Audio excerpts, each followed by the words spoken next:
Hey, this is Emil from Mindful Movement Coaching, and I'm going to present on the hip four-way exercise / drill. Except I'm going to present on it a little bit differently than what you typically see in a physical therapy setting or how most people are doing the exercise.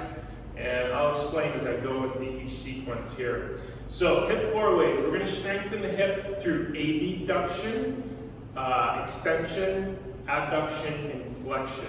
So the first one is going to be extension, and what you're going to do is take your TheraBand or exercise band. It should be anchored low. All of these exercises have the band anchored low, and you're going to be facing the anchor point. Now what I like to do here is I'm using two poles for some stability, or you can use a chair. You want to make sure you're standing upright, core is engaged. Keep your core engaged, very important. And now what I like to do with this specific exercise is I like to start with my foot slightly out in front, likely past the toes on my supporting leg.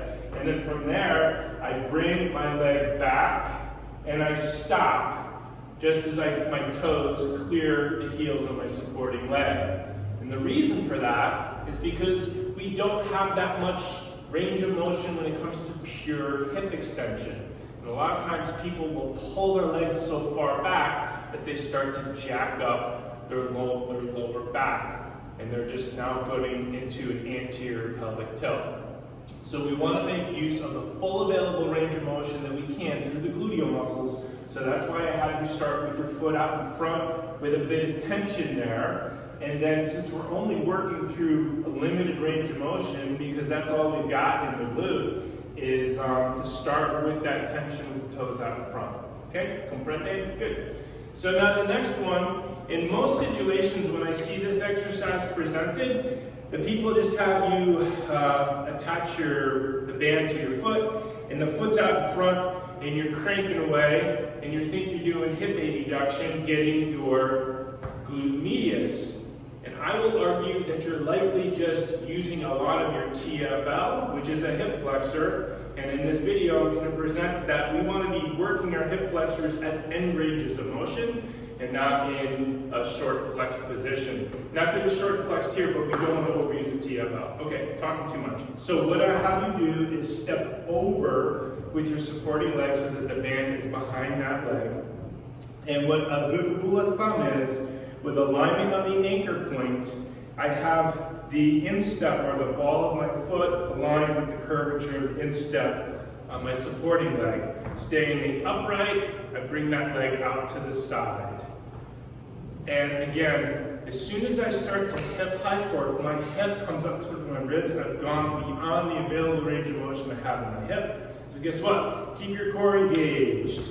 Bring the leg out to the side, and then bring it back under control. Don't let the band just bring the leg back quickly. Work the muscle eccentrically as well as concentrically, bringing it out to the side, okay? Those are the two important ones that I like to focus on from my experiences as working as a trainer as well as in PT. Now, adduction is another one, and so I'm going to switch legs for the sake of the camera angle. Adduction is when we start with the leg out to the side here. Again, some tension with the leg out to the side, and I pull inwards. If you're comfortable and you want to go ahead and cross just midline ever so slightly, that's okay too.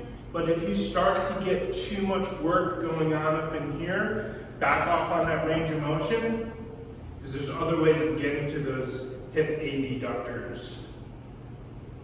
So this is your hip adduction. And again, for me personally, I typically don't have people cross midline. And why? Because how often do you work and function with your leg crossing midline? Unless you're a ballet dancer, not often. And then final one is flexion. So with flexion, I like to work end ranges of motion. If you think about it from an athletic perspective, if we're a cyclist or a runner, we're doing a lot of this. And then we sit, whether we're driving for an extended period of time or we sit at a desk, our hip flexors are already in a short position. So what we want to do is strengthen the hip flexors at the end range of motion, coming from an extended position. So just like we did with extension, start with the leg back a little bit, and then just bring the leg forward. Just get the heel to clear the toes on your supporting leg. Other things to think about is when you do say your adduction or your abduction, if you suspect you've got a labral tear or acetabular femoral impingement, try to keep your thigh and foot neutral. Do not internally rotate and avoid external rotation as well. Just keeping the foot neutral. If you have any questions, I can be reached at emil@mymovecoach.com. Good luck.